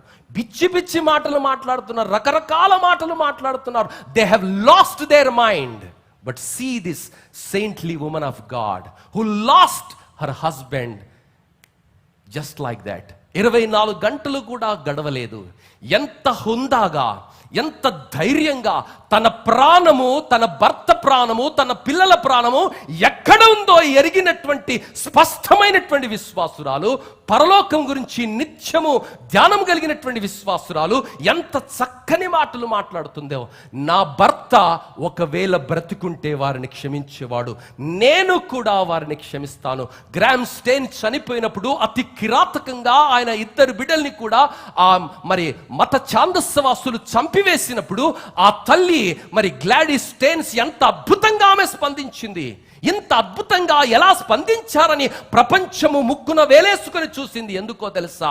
వారిలో దేవుని ఆత్మ ఉన్నది కాబట్టి, వారి ప్రాణాలు దేవుని నమ్ముకొని ఉన్నాయి కాబట్టి ఆ పరిస్థితుల్లో వెర్రికూతలు కూయలేదు, వ్యవస్థలపైన నెపాన్ని మోపలేదు, మనుషులపైన నెపాన్ని మోపలేదు. అంధకారములో ఉన్నటువంటి వారిని క్షమించమని దేవుని సన్నిధిలో వారు ప్రార్థన చేశారు. స్టెఫెను రాలుతూ వేసి రువుతూ కొడుతున్నటువంటి వేళ స్టెఫెను మోకాలుండి దేవుని సన్నిధిలో ఏమని ప్రార్థన చేశాడు? దేవుని ఆత్మ చేత నింపబడినటువంటి వ్యక్తి, తండ్రి వీరిపైన ఆ పాపాన్ని మోపొద్దని ప్రార్థన చేశాడు. యేసు ప్రభును మరి కొరడాలతో కొట్టి, గడ్డము పీపి, నోటిపైన ముఖము పైన ఉమ్మి వేసి, అనరాని మాటలని అపహాస్యం చేస్తూ సిలువ పైన చేయని పాపానికి మరణాన్ని అనుభవిస్తున్నటువంటి వేళ, మరి ఆ భయంకరమైనటువంటి మాటలు పలుకుతున్న వేళ ఆయన పలికిన మొట్టమొదటి మాట ఏమిటంటే, తండ్రి వీరేమి చేయుచున్నారో వీరు ఎరుగరు గనుక. ప్రియులారా, ఆ దేవుణ్ణే కదా నువ్వు ఆరాధిస్తున్నానన్నది, ఆ దేవుని యొక్క శిష్యుణ్ణి కదా నువ్వు అంటున్నది, ఆ దేవుడే నీ రక్షకుడు అంటున్నావు కదా. ఏ ఆ విర్రవీగుడు మాటలు, ఏ ఆ ప్రవర్తన, ఏ ఆ మాటలు? దేవుని బిడ్డ, నువ్వు చాలా ప్రమాదకరమైన స్థితిలో ఉన్నావు. ఈరోజు దేవుడు మనతో మాట్లాడుతున్న మాట, దేవునిపై ఆధారపడడం ఎప్పుడు వస్తుందంటే మన ఆత్మలో దేవుని ఆత్మ మిళితమైన వేళ, దేవుని ఆత్మ మనల్ని నడిపించిన వేళ. నా ప్రాణము దేవుని నమ్ముకొని మౌనముగా ఉన్నది. 46వ కీర్తన మొదటి వచనంలో కీర్తనాకారుడు ఏమంటున్నాడంటే, దేవుడు మనకు ఆశ్రయం, దేవుడు మనకు ఆశ్రయమును దుర్గమునై ఉన్నాడు. ఆపత్కాలములో ఆయన నమ్ముకొనదగిన సహాయకుడు. ఈ రోజు వేల మంది వస్తారు, ఆపదుందంటే మరో రోజు మటుమాయమవుతారు. కష్టాల్లో ఎవడూ నీతో ఉండడమ్మా. ఒంటరితనాన్నే నువ్వు అనుభవించాలి. జీవితం నీకు అనేకమైన పాఠాలను నేర్పుతుంది. అరే, ఆ మనుషులు ఎక్కడ పోయారు, ఆ మంది ఎక్కడ పోయింది, ఆ డబ్బు ఎక్కడ పోయింది, ఆ హోదా ఎక్కడ పోయింది, ఆ బంధువులు ఎక్కడ పోయేదని విచారించడం కన్నా దీనిలో ఉన్నటువంటి ఆత్మ నీకు ఇస్తున్నటువంటి ఆదరణ, నీకు ఇస్తున్నటువంటి నెమ్మది, నీకు ఇస్తున్నటువంటి సంతోషాన్ని గుర్తించి ఆ దేవుని పైన ఆధారపడిన రోజు భూమి ఆకాశములు దద్దరిల్లినా, నీ పరిస్థితులు ఎంతగా వికటించినా దేవునిపై ఆధారపడినటువంటి నీ జీవితము మరొక స్థాయిలో ఉంటున్నదన్నది నీవు గుర్తించాలి. 25వ కీర్తన 2వ వచనములో కీర్తనకారుడు ఏమంటున్నాడంటే, నా దేవా, నా దేవా, నీ యందు నమ్మికయించున్నాను, నన్ను సిగ్గుపడనీయకము. దేవుని బిడ్డ సిగ్గుపరిచే దేవుడు కాదు. Some of the believers, they think unwisely like this. దేవుని నమ్మితే ఏమైతుంది బ్రదర్? ఏం కాదు. Don't talk like that. You don't know the power of God. That's why you are talking like that. దేవుని వాక్యం ఉంటుందంటే, నిన్ను నన్ను సిగ్గుపరచని దేవుడు. ఆయన మార్గములో మనం నడిస్తే, పరలోక విలువలతో మనం నడిస్తే దేవుడు మనల్ని ఆశీర్వదిస్తాడు. మన కుటుంబాలను దేవుడు దీవిస్తాడు. దుప్పి నీటి వాగుల కొరకు ఆశపడుతున్నట్లు, దేవా నీ కొరకు నా ప్రాణము ఆశపడుతున్నది. దేవా నీ కొరకు నేను ఆశపడుతున్నాను, నీ పైననే నేను ఆధారపడ్డాను. ఈ దీనమైన నా హృదయాన్ని, నా ఆత్మీయ స్థితిని నీ కృపతో బలపరిచి దృఢపరిచి నడిపించుమని ఆయనపై ఆధారపడినటువంటి జీవితాలను దేవుడు ఆశ్చర్యకరమైన తన శక్తితో నడిపిస్తాడన్నది దేవుని వాక్యం సెలవిస్తుంది. 43వ కీర్తన 1వ వచనంలో కీర్తనకారుడు ఏమంటాడు? నాకు న్యాయము తీర్చుము, దేవా నాకు న్యాయము తీర్చుము, భక్తి లేని జనముతో నా పక్షమున వాద్యమాడుము. కపటము కలిగి దౌర్జన్యము చేయు వారి చేతిలో నుండి నీవు నన్ను విడిపించుదువు. 100% it will do. He will do. దేవుని బిడ్డ, దేవునిపై ఆధారపడినటువంటి వారు ఏ పరిస్థితులు వారి జీవితంలో ఎదురైనప్పటికీ, వారి జీవితం ఎంత కఠినమైన పరిస్థితుల గుండా వెళ్ళినప్పటికీ వారు దేవునిపై ఆధారపడడం అన్నది మానివేయరు. దేవుని బిడ్డ, దేవుని యొక్క వైఖరి ఏంటో తెలుసా? ద్వితీయోపదేశ కాండము 32వ అధ్యాయం 4వ వచనంలో మరి ఆయన యొక్క లక్షణాలు అక్కడ రాయబడి ఉన్నాయి. ఆయన ఆశ్రయ దుర్గముగా ఉన్నాడు. ఆయన కార్యము సంపూర్ణము. ఆయన చర్యలన్నీ న్యాయములు. ఆయన నిర్దోషి అయి నమ్ముకొనదగిన దేవుడు. ఆయన నీతిపరుడు యథార్థవంతుడు. హల్లెలూయా. ఆయన నీతిపరుడు యథార్థవంతుడమ్మా. దేవుని బిడ్డ, ఈరోజు నీ కష్టాల్లో, కన్నీళ్లలో, అవమానాలలో, అర్థం కాని పరిస్థితుల మధ్య ఆయన నీతిమంతుడు, యథార్థవంతుడు, నిర్దోషి అయిన వాడు.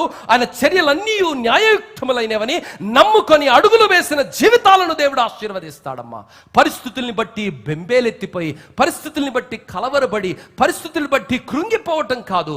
దేవుని వాక్యము కీర్తనకారుడు 89:14 సెలవిస్తున్నటువంటి వాట, నీతి న్యాయములు నీ సింహాసనమునకు ఆధారములు, కృపా సత్యములు నీ సన్నిధానవర్తులు. దేవుడు కృపను, సత్యాన్ని తన సింహాసనానికి ఆధారంగా కలిగి ఉన్నాడు. దేవుని బిడ్డ, ఈరోజు నీవు నేను పరిస్థితులను బట్టి ప్రభావితులం కాదు, పరిస్థితులను బట్టి స్పందించటం కాదు, కానీ దేవుని ఆత్మ కలిగినటువంటి మనము, ఆత్మ విషయములో దీనమైనటువంటి స్థితిని కలిగినటువంటి మనము ఎలా ప్రవర్తించాలో తెలుసా? రోమిలకు రాసిన పత్రిక 12వ అధ్యాయం 19వ వచనం ఏమని సెలవిస్తుందంట? ప్రియులారా, మీకు మీరే పగ తీర్చుకొనక దేవుని ఉగ్రతకు చోటియుడి. పగ తీర్చుట నా పని, నేనే ప్రతిఫలమునిత్తును. నువ్వు పగ తీర్చుకొనవలసిన అవసరం లేదు. నువ్వు కత్తి పట్టవలసినటువంటి, నువ్వు ఉద్యమం చేయవలసినటువంటి అవసరం లేదు. నువ్వు న్యాయం కావాలి, వి వాంట్ జస్టిస్ అని వీధుల్లో పిచ్చి పట్టి తిరగనీకి అవసరం లేదండి. న్యాయం ఇచ్చే దేవుడున్నాడు, అన్యాయాన్ని, అక్రమాన్ని అనగదొక్కే దేవుడున్నాడు. తగిన కాలమందు తన బిడ్డల పక్షంగా అద్భుతాలను చేసే దేవుడున్నాడు. ఆ రోజు ఫరోకు దేవుడు ఎంతటి పాఠాన్ని నేర్పించి 10 తెగుళ్లను పంపించి ఆ దేశాన్ని గుల్లగొట్టి తన ప్రజలైనటువంటి ఇశ్రాయేలును తన బలమైనటువంటి బాహువును చాపి తగిన కాలమందు తీసుకొని వచ్చాడో ఆ దేవుణ్ణి, సజీవుణ్ణి, నిన్న నేడు నిరంతరము ఏకరీతిగా ఉన్న దేవుణ్ణి నీవు నేను ఆరాధిస్తున్నాం. ఆ దేవుని దేవునిపై ఆధారపడుతున్నావా, లేక ఆ దేవుడు లేనట్టుగా నీవే ప్రతి పరిస్థితిని నీ చేతిలోనికి తీసుకొని పగ తీర్చుకుంటాను, ఇది చేస్తానన్నటువంటి మాటలు మాట్లాడుతున్నావో? ఒకవేళ అదే అయితే దేవుని వాక్యం అంటుంది నువ్వు చాలా ప్రమాదకరమైన స్థితిలో ఉన్నావు. నీ పరిస్థితిని మార్చుకొని ఆత్మచేత నింపబడి యేసు పైన ఆధారపడాలి. అప్పుడే పరలోక రాజ్యానికి వారసులుగా తీర్చబడతావు. మూడవ లక్షణం ఏమిటంటే, ఆత్మ విషయమై దీనులుగా ఉండే వారిలో కనిపించే మరొక స్థాయి ఏమిటంటే, వారి అవధిని వారు ఎరిగి ఉంటారండి. They know their limitations. భూమి విడిచి సాము చేయొద్దంటాడు, నేల విడిచి సాము చేయొద్దంటాడు. మళ్ళా నేలకే రావాలను. They know their limitations. 90వ కీర్తన 12వ వచనంలో ఏమంటాడంటే, కీర్తనాకారుడు ఏమంటున్నాడంటే, దేవా మా దినములు లెక్కించుట మాకు నేర్పుము. చదువు 90 and Psalm 90 and verse 12. మాకు జ్ఞాన హృదయము కలుగునట్లుగా చేయము. మా దినము లెక్కించుటకు మాకు నేర్పుము. yes, నా దినాలు లెక్కించబడి ఉన్నాయమ్మా. ఎవరికి లోకం శాశ్వతం కాదు, ఎవరికి పదవి శాశ్వతం కాదు, ఎవరికి ఆరోగ్యం శాశ్వతం కాదు, ఎవరికి అంతం శాశ్వతం కాదు, ఎవరికి లోకమే శాశ్వతం కాదమ్మా. ఈ అశాశ్వతమైనటువంటి లోకములో పరలోక పౌరులుగా దీనంగా మన యొక్క అవధిని మనం ఎరిగినటువంటి బిడ్డలుగా మనం బ్రతకాలి. ఈ దినాల్లో క్రైస్తవ సంఘాలలో కూడా భయంకరమైనటువంటి విపరీతమైనటువంటి వాదనలు చాలా వినిపిస్తున్నాయండి. ప్రోటోకాల్ ఎవడికండి? ప్రోటోకాల్ ఎక్కడ మాట్లాడతారు? ఈ ప్రోటోకాల్ ఎక్కడ మాట్లాడతారు? ప్రజా దర్బారుల్లో మాట్లాడతారు, ప్రజా ప్రతినిధులకు మాట్లాడతారు, ప్రభు బిడ్డలకు కాదు. యేసు ప్రభు ఏమంటున్నాడో తెలుసా? ఆత్మలేని జీవితాలు ఆరాటం చాలా చేస్తాయి. దేవుని వాక్యం ఏమంటుందంటే, యేసు దాసునిగా వచ్చి పరిచర్య చేశాడు. పరిచర్య చేసుకోవడానికి రాలే ఆయన. దేవుడు దాసునిగా బ్రతికాడండి, దీనుడిగా బ్రతికాడు, సాత్వికుడిగా బ్రతికాడు. ఆయన ప్రేమను పంచాడండి. ఎక్కడ కూడా ఆయన తన ప్రతాపాన్ని చూపించలేదు. దేవుని బిడ్డ, today unfortunately this generation is seeing something abnormal against the word of God, and they are thinking it is Christianity. Unfortunately, those who proclaim themselves as evangelists, as pastors, as apostles, they are also doing all these kinds of things. Unfortunately, people who are not reading the Bible, they think they are the heroes of faith, but unfortunately it is not. దేవుని వాక్యము సెలవిస్తుంది, దేవుని ఆత్మచేత నింపబడిన వారు, దేవుని ఆత్మచేత నడిపించబడుతున్నటువంటి వారు ఎలా ఉంటారో తెలుసా? కీర్తనాకారుడు 8వ కీర్తన 3-4 వచనాల్లో ఆయన పలుకుతున్నటువంటి మాట ఏమిటంటే, నీ చేతి పని అయిన ఆకాశములను నీవు కలుగజేసిన చంద్ర నక్షత్రములను చూడగా నీవు మనుష్యుని జ్ఞాపకం చేసుకొనుటకు వాడే పాటివాడు. ఏ పాటివాడండి? ఈ మనిషిని దేవుడు ఎందుకు జ్ఞాపకం చేసుకోవాలి? నీకు నాకు దేవుడు ఏమచ్చున్నాడండి? మయన్మార్లో 7.7 ఎర్త్క్వేక్ వస్తే ఆ వీడియోస్ చూస్తేనే భయమవుతుందమ్మా.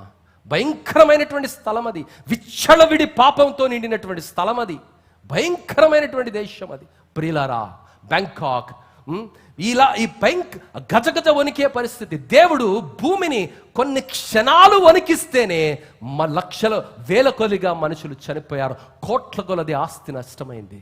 దేవుడు కృప చూపిస్తున్నాడు, మన ఎడల కనికరం చూపిస్తున్నాడు. మన స్థితిని మనం ఎరిగి, అయ్యా ఇది నీ కృప వలన నేను బ్రతుకుతున్నాను, ఈ బ్రతికున్నటువంటి జీవితాన్ని జ్ఞానయుక్తంగా బ్రతకడానికి, నా దినములలో నీవు అప్పచెప్పినటువంటి పనిని నమ్మకంగా, యథార్థంగా, భావ ఉద్రేకాలకు అతీతంగా, రాగద్వేషాలకు అతీతంగా నమ్మకంగా బ్రతకడానికి నీ కృపను దయచేయమని ఎవరైతే దేవుని సన్నిధిలో అడిగి ఆయన కృపను పొందుకుంటారో వారిని దేవుడు వాడుకుంటాడు. దేవుని బిడ్డ, గ్రీకులు వచ్చారు, రోమీలు వచ్చారు, మెస్పటోనియలు వచ్చారు, మొఘలులు వచ్చారు, అలా ఎంతో మంది చక్రవర్తులు వచ్చారు. ఎక్కడున్నారండి ఇప్పుడు వాళ్ళు? వాళ్ళ ఆనవాళ్ళు ఏమైపోయాయండి? ఎవడు కూడా భూమిపైన లేడు. దేవుని బిడ్డ, అందరూ వారి వారి కాలంలో ఈ లోక యాత్రను ముగించారు. ఈరోజు కొంతసేపు కనబడి అంతలోనే మాయమయ్యే ఈ జీవితాన్ని చూసి మిడిసిపడిపోవడం కాదు, కానీ ఆత్మ కలిగినటువంటి బిడ్డలు ఈ లోకము తమది కాదని, ఈ లోకములో ఎంత కాలము బ్రతికినా వారు పరదేశులని, ఈ లోకము వారిది కాదు అన్నటువంటి ఖచ్చితమైనటువంటి విలువలతో, స్పష్టమైనటువంటి అవగాహనతో దేవుని కొరకు వారు బ్రతుకుతారన్న వాక్యాన్ని మనం గమనిస్తున్నాము. దేవుని బిడ్డలారా, మరి ఈరోజు ఈ స్వల్ప జీవితాన్ని అందంగా ప్రభు కొరకు మనం బ్రతకాలి. భూమి ఆకాశాలను చేసినటువంటి దేవుడు, సర్వ సృష్టిని సృష్టించినటువంటి దేవుడు నీ వైపు నా వైపు చూస్తూ ఆయన స్వరూపమందు ఆయన పోలికలో సృష్టించి మరి పాపములో నుండి వెతికి రక్షించి పవిత్రమైన తన ఆత్మచేత అభిషేకించినటువంటి దేవుడు నీకు నాకు ఒక పిలుపునిస్తున్నాడు. ఆ పరిశుద్ధమైన ఆత్మతో బ్రతకాలి. 4వదిగా మరి గమనించినట్లయితే ఆత్మ విషయమై దీనులైన వారు దేవుని కనికరం, దేవుని కృపను నిత్యము వెతుకుతారమ్మా. నిర్గమకాండము 34వ అధ్యాయం 6-7 వచనాల్లో మనం గమనిస్తే, నిర్గమకాండము 34వ అధ్యాయము 6-7 వచనాల్లో, అతని ఎదుట యెహోవా అతని దాటి వెళ్ళుచు, యెహోవా కనికరము దయా దీర్ఘశాంతము విస్తారమైన కృపాసత్యములు గల దేవుడైన యెహోవా ఆయన 1000 మందికి కృపను చూపును, దోషమును అపరాధమును పాపమును క్షమించును గాని ఆయన ఏమాత్రము దోషులను నిర్దోషులుగా ఎంచక 3-4 తరముల వరకు తండ్రుల దోషమును కుమారుల మీదికిని కుమారుల మీదికిని రప్పించునని ప్రకటించెను. ప్రియులారా, ఇది దేవుని యొక్క నీతి అమ్మా. ఈరోజు నీవు నేను భయముతో, భక్తితో, యథార్థతతో ఆయన కనికరాన్ని, ఆయన యొక్క మంచితనాన్ని, ఆయన యొక్క కృపను మరి పొందుకున్నటువంటి మనము అది బలహీనతగా ఎంచకూడదమ్మా. ఏం చేస్తాడులే దేవుడు, నేను చేస్తా. దేవుడు హెచ్చరిస్తున్నాడు. సంసోన్ను దేవుడు హెచ్చరించాడు. ఆ వేశ్య దగ్గర ఒకటేసారి పోగానే ఆయన పడకన పడిపోలే ఆయన. She's tempting and he given place and he ultimately fell. ప్రియులారా, దేవుడు మనకు వార్నింగ్స్ ఇస్తూనే ఉన్నాడు. బాబు, ఇది తప్పు, నీకు తెలుసు, నీ మనస్సాక్షికి తెలుసు, నీ చుట్టూన్న వారికి తెలుసు.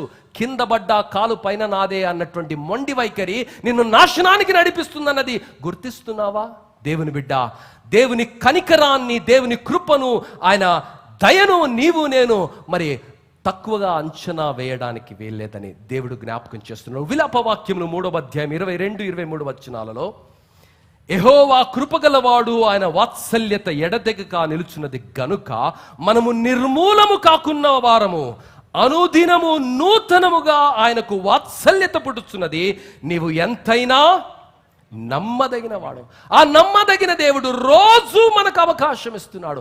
గొంతులో ప్రాణం ఉన్నంత వరకు దేవుడు మనల్ని బ్రతిమిలాడుతున్నాడు. అయ్యా, మనస్సు మార్చుకో, జీవితాన్ని మార్చుకో. నేను నిన్ను రక్షించాను, ఈ మార్గంలో వెళ్ళటం తప్పు, ఇది నిన్ను మరొక గమ్యానికి నడిపిస్తుంది, అది నీ గమ్యము కాదు, నువ్వు పరలోక రాజ్యానికి వారసునివి, ఈ మార్గంలో నడవడానికి లేదని తన ఆత్మ నిన్ను ప్రతిరోజు బ్రతిమలాడుతున్నా కృప కలిగినటువంటి దేవుడు, నిర్మలమైనటువంటి దేవుడు, దయగలిగినటువంటి దేవుడు తన వాత్సల్యత ఎడతెగక నిలుచున్నది గనుక నీవు నేను నిర్మూలము కాలేదన్న విషయాన్ని గుర్తించకుండా అజ్ఞానములో మరి అవివేకముతో, మొండితనముతో, మూర్ఖత్వంలో నడిస్తే ఆ మూల్యం చాలా ప్రమాదకరంగా ఉంటుంది అన్నది దేవుని వాక్యం జ్ఞాపకం చేస్తుంది. దేవుని బిడ్డ, ఈ దేవుని వాక్యములో మనం గమనిస్తే 103వ కీర్తన 8వ వచనంలో దేవుని వాక్యము ఈ విధంగా సెలవిస్తుంది. 103వ కీర్తన 8వ వచనం,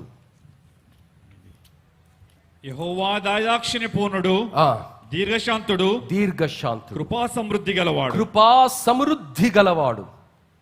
దేవుని బిడ్డ, ఆయన దీర్ఘశాంతాన్ని పరీక్షించొద్దు. ఆయన దీర్ఘశాంతాన్ని బలహీనత అనుకోవద్దు. దార్కారిజం ఎక్కువ చేయొద్దు. మనం దేవుడు అన్నీ గమనిస్తున్నాడు.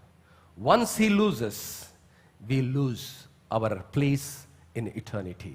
దేవుని బిడ్డ, అందుకనే తీతు పత్రిక 5వ అధ్యాయంలో 3వ అధ్యాయం 5వ వచనం ఏమని రాస్తుందంటే, మనము నీతిని అనుసరించి చేసిన క్రియల మూలముగా కాక తన కనికరము చొప్పుననే పునర్జన్మ సంబంధమైన స్నానము ద్వారాను పరిశుద్ధాత్మ మనకు నూతన స్వభావము కలగజేయట ఈ ద్వారా మాట చాలా జాగ్రత్త. పరిశుద్ధాత్మ మనకు నూతన స్వభావము కలగజేయట ద్వారాను మనలను రక్షించెను. ఆ నూతన స్వభావం నీలో ఉందా? ఆ నూతన స్వభావం నిన్ను నడిపిస్తుందా? ఆ నూతన స్వభావం ప్రజలకు కనిపిస్తుందా? దేవుని బిడ్డ, కనిపించకపోతే ఇది బొమ్మ పదార్థం ఏం కాదండి, అందరికి కనిపిస్తుంది.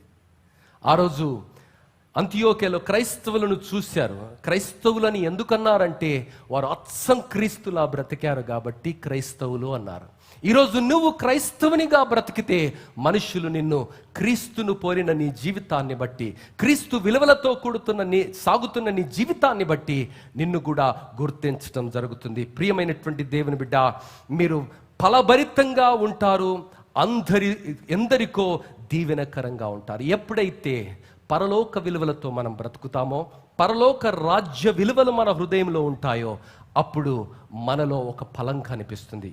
గలతీలకు రాసిన పత్రిక 5వ అధ్యాయము 21-22 వచనాల్లో గమనిస్తే, ఆత్మ ఫలము వేదములు విమతములు కిందికి రాన్న.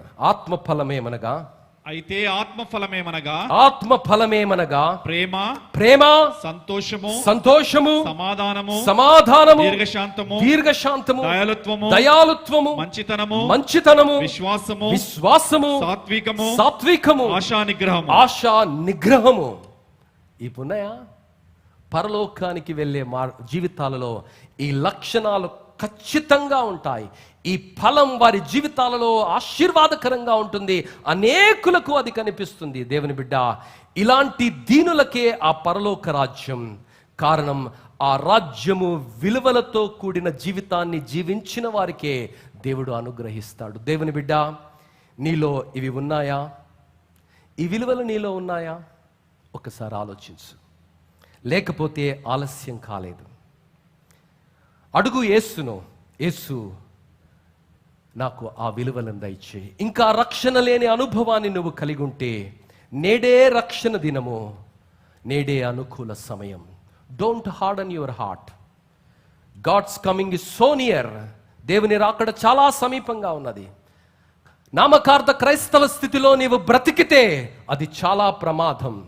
ప్రభా, బైబిల్ పట్టుకున్నాను, గుడికి వెళ్ళాను, కానుకేశాను, పదవుల్లో తెచ్చాను, ఇవన్నీ దేవుడు ఖండితంగా అంగీకరించడు.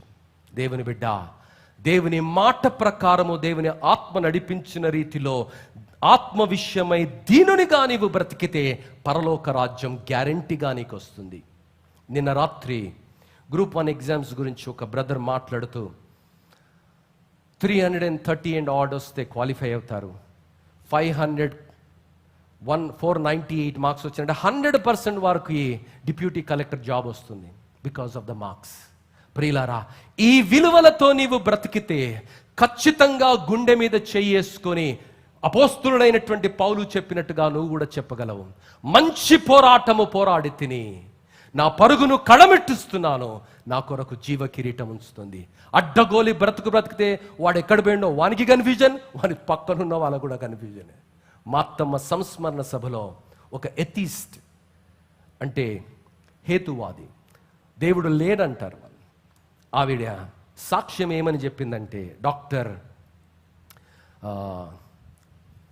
ఆవిడ కూడా డాక్టర్ గారు, ఆ డాక్టర్ గారు ఏమని సాక్ష్యం ఇచ్చారంటే, ఝాన్సీ ఆమె పేరు, డాక్టర్ ఝాన్సీ గారు ఏమని సాక్ష్యం ఇచ్చారంటే, దేవుడు ఎక్కడుంటాడో నాకు తెలియదు, దేవుడు ఎలా ఉంటాడో నాకు తెలియదు, దేవుడు ఎవరో నాకు తెలియదు, కానీ ఒకవేళ దేవుడు ఉంటే డాక్టర్ క్రీస్తుమనిలా ఉంటాడని, ఒకవేళ దేవుడు ఉంటే ఆమెలా మాట్లాడతాడని, ఒకవేళ దేవుడు ఉంటే అచ్చం ఆమెలా ఉంటాడని నేను నమ్ముతున్నాను. What is testimony? That is.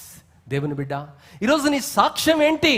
క్రైస్తవుణ్ణి అని పొంగుతున్నావే, క్రైస్తవుణ్ణి అని చెప్పుకునే నీవు తరతరాల నుండి క్రైస్తత్వం ఆ రక్తనాళాల్లో ఉందని చెప్పుకున్నటువంటి నీలో ఆత్మ లక్షణం కనిపిస్తుందా? ఆత్మ ఫలం కనిపిస్తుందా? మరి లేనట్లయితే ప్రమాదకరమైన స్థితిలోనూ ఉన్నావు.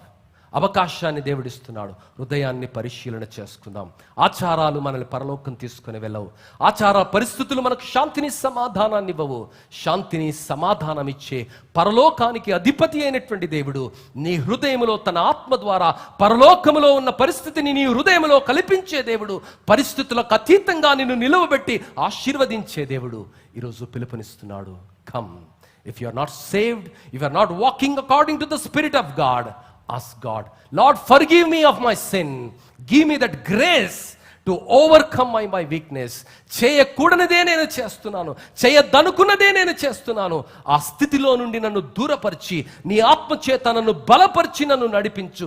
దావీదు మహారాజు ప్రార్థన చేస్తున్నాడు, నీ ఆత్మను నా హృదయంలో నుండి నీ సన్నిధిలో నుండి నన్ను త్రోసివేయకయ్యా, నీ ఆత్మను నాలో నుండి తీసివేయకయ్యా అని ఆయన ప్రార్థన చేస్తున్నాడు. ఈరోజు నీ ప్రార్థన ఎలా ఉన్నది? నీ స్థితిని నీవు మాత్రమే ఎరిగి ఉన్నావు. నీ భార్యకు తెలియదు, నీ భర్తకు తెలియదు, నీ పిల్లలకు తెలియదు, నీ బంధువులకు తెలియదు, ఎవరికి లోకములో తెలియదు, నీకు మాత్రమే తెలుసు. నీవు దేవుని సన్నిధిలోనికి వెళ్ళి, అయ్యా దీనమైన ఆ స్థితిలోనికి నన్ను నడిపించండి.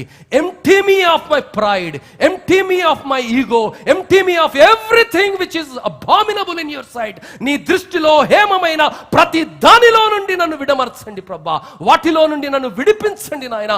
ఆ బంధకాలు నన్ను నీ సన్నిధిలో నుండి దూరంగా తీసుకుని వెళుతున్నాయని దీనంగా నువ్వు చెప్పగలిగిన రోజు దేవుని ఆత్మను దేవుడు కుమ్మరించి సర్వ సత్యములోనికి నిన్ను నడిపించి ఆయన కృపలో నిన్ను ప్రతిష్ఠించి తరములో ఆశీర్వదిస్తానని, ఆ తరములో పరలోక విలువలతో పరలోక రాజ్య పౌరునిగా నిర్దిష్టమైనటువంటి నమ్మకముతో అవగాహనతో ఈ లోకములో అనేకులకు ఆశీర్వాదకరంగా ఒక ప్రేరణగా ఒక స్ఫూర్తిగా దేవుడు నిలుపుతాడని ఆయన వాగ్దానం చేస్తున్నాడు. ఆ కృప దేవుడు దయచేయనుగా. తల్లు వంచినట్లయితే ప్రార్థన చేసుకుందాం. అమ్మ, అక్క, తమ్ముడు, చెల్లి, నేను క్రైస్తవుణ్ణి, మా తాత క్రైస్తవుడు, మా ముత్తాత క్రైస్తవుడు, తరతరాలుగా క్రైస్తవులము. మేము local, non local, all these things are immaterial when it comes to eternity, when it comes to God's kingdom. దేవుని రాజ్య వెలుగులో ఇవన్నీ కూడా నిమిత్తము లేనటువంటివి. సాతానుడు అనేకమైన నిమిత్తము లేనటువంటి విషయాలలో మనల్ని నిమగ్నులుగా చేసి సత్యాన్ని చూడకుండా, ఏవి రమ్యమైనవో, ఏవి మాన్యమైనవో, ఏవి ఖ్యాతి గలివో, ఏవి ఘనమైనవో చూడకుండా మనోనేత్రాలకు అంధకారాన్ని కలిగించి వ్యర్థమైన వాటి గురి వెంట పరుగులు తీసే వెర్రివారిలా మనల్ని చేస్తున్నాడన్నది గుర్తిస్తున్నావా? ఈరోజు ఒకే ఒక్క జీవితాన్ని దేవుడు మన కొరకిచ్చాడు. ఆ జీవితాన్ని ఎలా జీవిస్తున్నాం? యేసు ఆత్మ చేత నింపబడి ఆయన రాజ్యాన్ని, నీతిని వెతుకుతూ జీవిస్తున్నావా, లేక మరో స్థితిలో ఉన్నావా? దేవుని బిడ్డ, దేవుడు నీతోనే మాట్లాడుతున్నాడు. Don't harden your heart. నీ హృదయాన్ని నువ్వు కఠినపరుచుకోకు. రేపు నీది కాదు. ఈరోజు నీకు అవకాశం దేవుడిస్తున్నాడు. హృదయాన్ని గాయపరుచుకోకు, హృదయాన్ని కఠినపరుచుకోకు. దేవుని సన్నిధిలో నుండి దూరంగా వెళ్ళిపోకు. కానీ దేవుని సన్నిధిలో, యేసు, నా జీవితాన్ని క్షమించయ్యా, నా పాపాన్ని క్షమించయ్యా, నా అవిధేయతను క్షమించయ్యా, ఆ నిత్యమైన రాజ్య వెలుగులో నన్ను నింపయ్యా, నీ రాజ్యానికి వారసునిగా చేశావు, నీ కృపలో నన్ను జ్ఞాపకం ఉంచుకోమని నీవు ప్రార్థన చేస్తున్నట్లయితే నీ ప్రార్థన దేవుడు విని అద్భుతాన్ని జరిగిస్తాడు. పరలోకమందున్న మా మంచి తండ్రి, మీకు వందనాలు స్వామి. ఆత్మ విషయమై దీనులైన వారు ధన్యులు, పరలోక రాజ్యం వారిదన్నావు. ఆ దీనత్వాన్ని నాకు దయచేయండి అయ్యా, మాకు దయచేయండి స్వామి. ఈ లోకములో రకరకాల పరిస్థితులు మమ్మలను రెచ్చగొడుతున్న వేళ, రకరకాల పరిస్థితులు నీ మార్గములో నుండి అవివేక మార్గములోనికి మమ్మల్ని నడిపిస్తున్న వేళ, మమ్ములను మేము జాగ్రత్త పరుచుకొని భయముతో, వణుకుతో నీ రక్షణలో సాగడానికి మాకు నేర్పించండి స్వామి. ఆ మొట్టమొదటి కుటుంబమే ఆ భయంకరమైనటువంటి ఉచ్చులో, ఉరిలో పడిపోయింది స్వామి. మేమంతకన్నా గొప్పవారం కాదు నాయన. నీ కృపలో మీరు మమ్మలను జ్ఞాపకం ఉంచుకోనండి, నీ దయలో మీరు మమ్మలను జ్ఞాపకం ఉంచుకోనండి. రక్షించబడినటువంటి మేము, నీతిమంతులుగా తీర్చబడినటువంటి మేము, పరిశుద్ధులుగా మార్చబడినటువంటి మేము యథార్థంగా ప్రవర్తించడానికి నీ కృపను, నీ కనికరాన్ని, నీ సహాయాన్ని దయచేయమని నీ సన్నిధిలో ప్రార్థిస్తున్నామయ్యా. మా ఆత్మలకు మేమే జవాబుదారి, మా ఆత్మలకు మేమే నీ నీ సన్నిధిలో ఒక రోజు అప్పజెప్పాలి. మనుషులను గాని, వ్యవస్థలను గాని, వ్యక్తులను గాని దేనిని కూడా నిందించడానికి లేదు స్వామి. ప్రతిరోజు నీవు మాట్లాడుతున్నావు, పరిస్థితుల ద్వారా మాట్లాడుతున్నావు, వాక్యము ద్వారా మాట్లాడుతున్నావు, పాటల ద్వారా మాట్లాడుతున్నావు, నీ సేవకుల ద్వారా మాట్లాడుతున్నావు. కానీ ఎందుకనో హృదయాన్ని కఠినపరుచుకొని భయంకరమైనటువంటి పాపపు స్థితిలోనే పాపాన్ని దాచుకొని మేము ముందుకు వెళుతున్నాను. ఆకాను పాపాన్ని దాచుకున్నాడు స్వామి, పతనమైపోయాడు ప్రభా. మరి ఆ రోజు లోతు భార్య పాపాన్ని ప్రేమించింది, లోకాన్ని ప్రేమించి ఉప్పు స్తంభంగా మార్చబడింది ప్రభా. మరి ఇంకా మాలో దాచబడినటువంటి పాపము, నీకు వ్యతిరేకమైనటువంటి పాపము, పరలోక రాజ్యానికి మమ్మలను ప్రభా అర్హులుగా చేయనటువంటి పరిస్థితి ఏదైనా ఉంటే నీ ఆత్మ ద్వారా పరిశోధించి పరిశీలించి మా జీవితాలను మాకు ప్రస్ఫుటంగా చూపించండి అయ్యా. మాకు మేము నీతిమంతులమే అనుకుంటాము, మా జీవితము ఎప్పుడూ మాకు గొప్పగానే కనిపిస్తుంది. కానీ నీ ఆత్మకు మేము చోటిచ్చిన రోజు, నీ ఆత్మ మా జీవితాలను పరిశీలన చేయడానికి అవకాశం ఇచ్చిన రోజు మేము ఎంత భయంకరమైనటువంటి వ్యక్తులమో, మా జీవితం ఎంత దౌర్భాగ్యంగా ఉన్నదో అన్నది మేము గుర్తించి మమ్మలను మేము తగ్గించుకొని నీ సన్నిధిలో క్షమాపణ అడిగి నీ కృపకై వేడుకొని నీ దయతో మేము జీవిస్తామన్నది నిత్య సత్యము ప్రభా. ఈరోజు ప్రభా సంఘములో ఉన్న ప్రతి వ్యక్తిని, ప్రతి కుటుంబాన్ని నీ వాక్యమనే సుత్య ద్వారా నలిపి నీ కృపలో ప్రభా నీ ఆత్మచేత మమ్మల్ని నింపి మా హృదయాలను యథార్థంగా పరిశీలన చేసుకొని ఒక్కరు కూడా తప్పిపోవడానికి వీల్లేదు ప్రభా, ఒక్కరు కూడా నరకం వెళ్ళడానికి వీల్లేదు ప్రభా. ప్రతి ఒక్కరి జీవితంలో మారు మనస్సును దయచేయండి, పశ్చాత్తాపాన్ని దయచేయండి ప్రభా.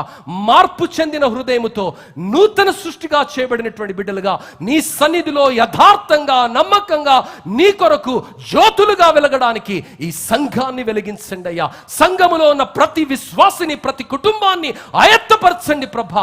రాకడ సమయంలో అనేకులకు సువార్తను అందించడానికి అవకాశాలు ప్రభా సన్నగిలుతున్నటువంటి వేళ అనేకులకు నీ ప్రేమను ప్రకటించడానికి మాలో నుండి అనేకులను, యథార్థమైన సేవకులను, వాక్యము ఎరిగినటువంటి వారిని, పరిశుద్ధమైన జీవితము కలిగిన వారిని, సాక్ష్యము కలిగిన వారిని లేవనెత్తి అంత్యదినాలలో అనేకులకు సిలువ సత్య సువార్తను, ప్రేమ సువార్తను ప్రకటించడానికి ఆయత్తపరిచి ముందుకు నడిపించమని, ఆ పరలోక రాజ్య విలువల చేత ఆత్మచేత నింపి నడిపించమని కాచి దాచి భద్రపరిచి ఆశీర్వదించి మమ్మలను పరలోకానికి నడిపించగలిగిన సమర్థుడైన, పరిశుద్ధుడైన మా రక్షకుడైన యేసు అతి శ్రేష్ఠ నామములో అడిగి వేడుకుంటున్నాము తండ్రి. ఆమేన్. థాంక్యూ.